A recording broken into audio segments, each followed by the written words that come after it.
O Senhor esteja convosco. Ele está no meio de nós.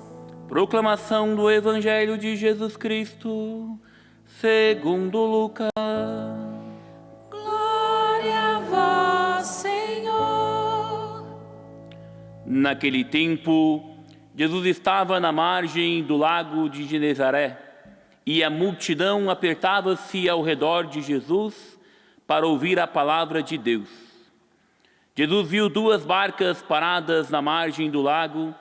Os pescadores haviam desembarcado e lavavam as redes. Subindo numa das barcas, que era de Simão, pediu que se afastasse um pouco da margem. Depois, sentou-se e da barca ensinava as multidões. Quando acabou de falar, disse a Simão: avança para as águas mais profundas e lançai vossas redes para a pesca. Simão respondeu: Mestre, nós trabalhamos a noite inteira e nada pescamos, mas em atenção à tua palavra vou lançar as redes. Assim fizeram, e apanharam tamanha quantidade de peixes que as redes se rompiam. Então fizeram sinal aos companheiros da outra barca, para que viessem ajudá-los. Eles vieram e encheram as 2 barcas, a ponto de quase afundarem. Ao ver aquilo, Simão Pedro atirou-se aos pés de Jesus, dizendo: Senhor, afasta-te de mim, porque sou um pecador. É que o espanto se apodera de Simão e de todos os seus companheiros, por causa da pesca que acabavam de fazer. Tiago e João, filhos de Zebedeu, que eram sócios de Simão, também ficaram espantados. Jesus, porém, disse a Simão: não tenhas medo. De hoje em diante, tu serás pescador de homens. Eles levaram as barcas para a margem, deixaram tudo e seguiram a Jesus. Palavra da salvação. Glória a vós, Senhor.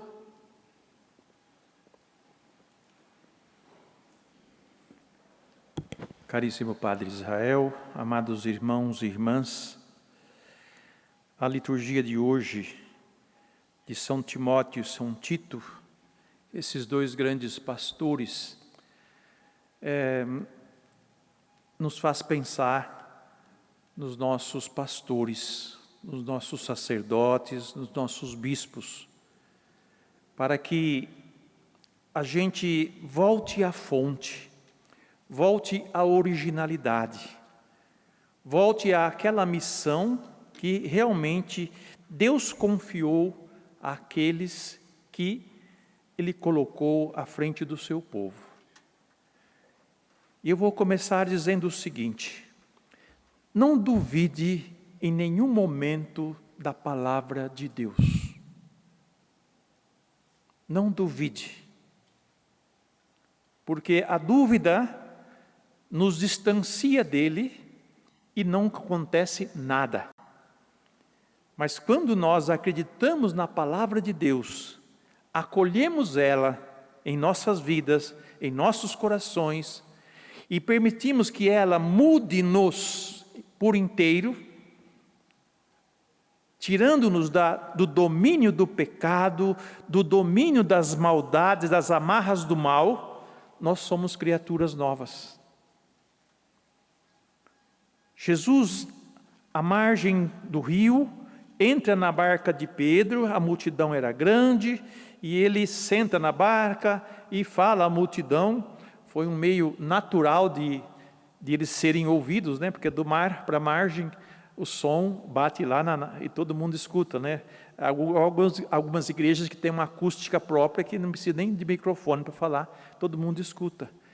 Então Jesus usa da própria natureza para falar. E depois lança o desafio para eles. Eles tinham acabado de lavar as redes, porque a pesca não saiu nada, só sujeira mesmo. Lavou a rede, estava tudo arrumadinho lá, e ele fala assim: vamos para as águas mais profundas e lançai a rede para a pesca. Aí vem aquela fala assim: ah, Senhor, nós passamos a noite inteira jogando rede e nada pescamos. Eles poderiam dizer para Jesus: ô Jesus, não vamos, já estamos cansados já, nós não pegamos nada, vamos descansar, vamos dormir que é melhor, né, para amanhã cedo a gente começar tudo de novo. Pedro expressou esse cansaço, né, essa decepção de não ter pego nada. Mas Pedro também dá um passo de fé, acredita na palavra de Jesus. E aí eu volto ao que eu disse no começo: nunca duvide da palavra de Deus, porque quando ouvi-la, acolha, porque ela tem a força de transformar a sua vida, como aquela palavra de Jesus tinha a força de fazer com que aquela pesca trouxesse os peixes, e foi tão grande a quantidade que o barco não aguentou, precisou chamar os outros barcos vizinhos. Então pense nisso quando ouvir a palavra de Deus, porque a primeira coisa que nós fazemos é olhar para nossas limitações, para nossas fraquezas, para nossas misérias e até mesmo para nossa falta de fé. Mas é hora de nós reerguermos na fé, reerguermos na confiança e confiar no que Deus está falando. Confiar nos mandamentos de Deus, confiar na palavra de Deus, nos ensinamentos de Deus.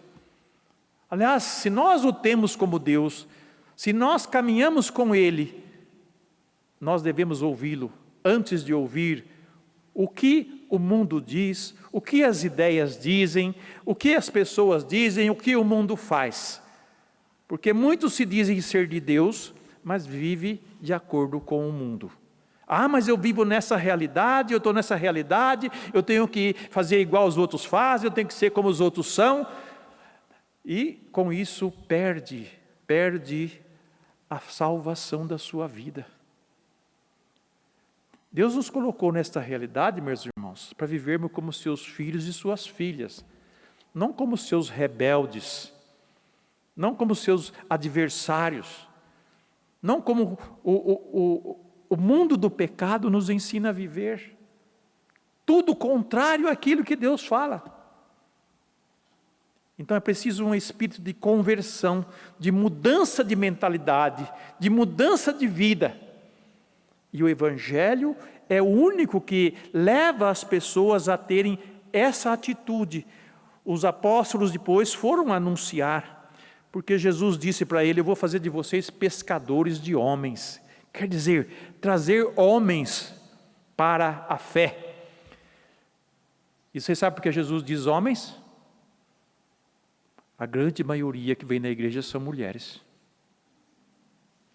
E eu espero que as mulheres realmente vivam o Evangelho, vivam a sua fé como mulheres realmente de Deus. Porque se for fofoqueira, se for maledicente, se for mal educada, se for tupetuda, nariguda e outras coisas mais, não serve. E os homens também. Tem que ser homens de Deus, pessoas que realmente têm como norma, como orientação de vida, a palavra de Deus. E vivem como filhos e filhas de Deus. Que respeitam os outros, que respeitam as pessoas, que não faz maldade, que não entra no meio da mentira. Meus irmãos, é por aí. Pescar pessoas para Deus, para o reino de Deus, é libertá-las de todos esses domínios. O domínio da mentira, o domínio da falsidade, o domínio dos vícios e dos desejos desordenados, e tantas situações. Olha como que está a sexualidade, uma coisa tão bonita que Deus deu para o homem, para a mulher, e virou, meio de válvula de escape para tudo.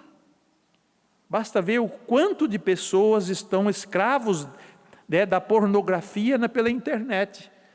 Esse aparelhinho que era para nós fazermos uso dele naquilo que é bom, e nós estamos usando ele para aquilo que não é bom. Então, sermos inteligentes também e fazer o bom uso das coisas. Hoje, São Timóteo e São Tito, que são dois amigos de Paulo, que Paulo os gerou, quer dizer, os gerou na fé. E eles são presbíteros, cuidadores de uma comunidade. O que Paulo pede para estes homens? E que eu peço hoje também para todos os sacerdotes da nossa Santa Igreja Católica e Apostólica Romana: reavivar o dom de Deus em sua vida. Porque muitos começaram na graça de Deus e terminaram na desgraça, porque se afastaram de Deus. Em vez de ensinar e viver o genuíno evangelho, vão ensinar filosofias, ideologias e outras coisas mais que não salvam o homem, mas o aprisiona e tira a eficácia e a força do evangelho em suas vidas. Eu disse no começo, escute o que Deus fala. E o apóstolo está chamando a atenção desse seu Timóteo, para lhe reavivar a chama do dom que Deus deu para ele, pela imposição de minhas mãos, quer dizer, pela comunicação do Espírito Santo que foi dado a ele, para ser pastor da igreja. E muitos sacerdotes, meus irmãos, queridos de Deus, amados de Jesus e da Virgem Maria, devem voltar ao genuíno evangelho de nosso Senhor Jesus Cristo, para que mais almas sejam salvas, para que mais homens sejam salvos, e assim a palavra de Deus consiga chegar nos recantos e nos cantos do coração do homem e trazê-lo de volta para Deus. Porque muitos estão se perdendo, porque já não acredita mais em ninguém, porque perdeu o rumo da sua fé, perdeu o rumo do seu caminho e se desviou. Volte para Deus. É o convite que o apóstolo Paulo faz a Timóteo, para renovar essa sua unção, essa sua consagração, como todos nós devemos renovar também o nosso batismo. E o tempo da quaresma, que nós vamos entrar daqui a pouco, é um tempo favorável, mas não precisa esperar até a quaresma para mudar. Comece a mudar hoje. Como eu estou vivendo o meu batismo, como eu estou vivendo a minha consagração. Eu sou verdadeiramente um filho de Deus, eu sou verdadeiramente um sacerdote de Deus, ou só tenho cara, mas não tenho o coração de Deus. Peçamos a Deus perdão pelas nossas faltas, e eu peço pelas faltas de todos os sacerdotes, e vamos entregar nas mãos de Deus a vida de cada um deles e a vida de cada um de nós, irmãos e irmãs, que receberam a graça do batismo e da consagração pelo crisma. E vamos pedir ao Pai que renove hoje em nós a graça do nosso batismo, a graça da nossa consagração pela Eucaristia que estamos celebrando.